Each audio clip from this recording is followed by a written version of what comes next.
Wait, I can't turn the wheel! So here we are in Spain, on the cusp of my 40th birthday. I'm determined to have a wonderful time, and nothing... Whitney Way Thor had never been one to do things halfway. So when her 40th birthday rolled around, she knew it had to be spectacular, not just a party, but a full-on adventure. Something that would celebrate not only her milestone but the journey she'd been on. Her best friends, Rebecca and Tootie, had been in on the secret for months. They'd planned a surprise trip to Spain, a place Whitney had always dreamed of visiting.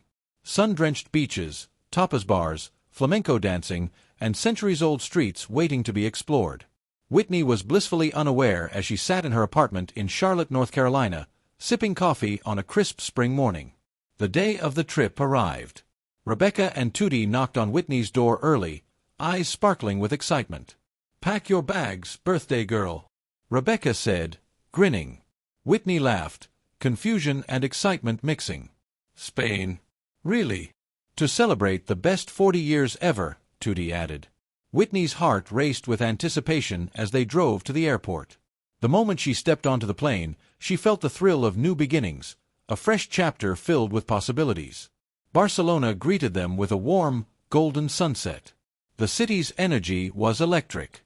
Street musicians played lively tunes, the scent of fresh bread and spices filled the air, and the cobblestone streets echoed with footsteps and laughter. Their hotel was a charming boutique place in the Gothic Quarter, with wrought-iron balconies overlooking narrow alleys filled with colorful shops. Whitney's eyes sparkled as they unpacked. "This is perfect," she said.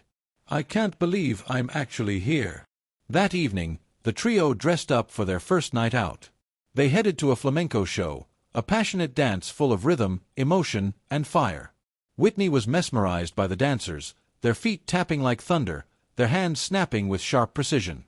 "This is life," Whitney whispered to Rebecca. After the show, they found a tapas bar where they sampled plates of patatas bravas, jamon iberico, and fresh seafood.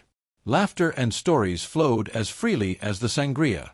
Back at the hotel, Whitney stood on the rooftop terrace, gazing out over the city lights twinkling below. "To 40 years," she toasted, raising her glass. Rebecca smiled. "And to many more adventures." Whitney felt a deep sense of gratitude. For the journey that brought her here, for the friends who stood by her, and for the woman she was becoming. The next day was Whitney's actual birthday. Rebecca and Tootie had planned a full day of surprises, from a spa morning to a private boat ride along the Mediterranean coast. Whitney was overwhelmed with joy. She laughed, cried, and danced, embracing every moment. The day culminated in a rooftop party, surrounded by new friends they'd met during their travels. Music filled the air, and Whitney felt truly seen and celebrated.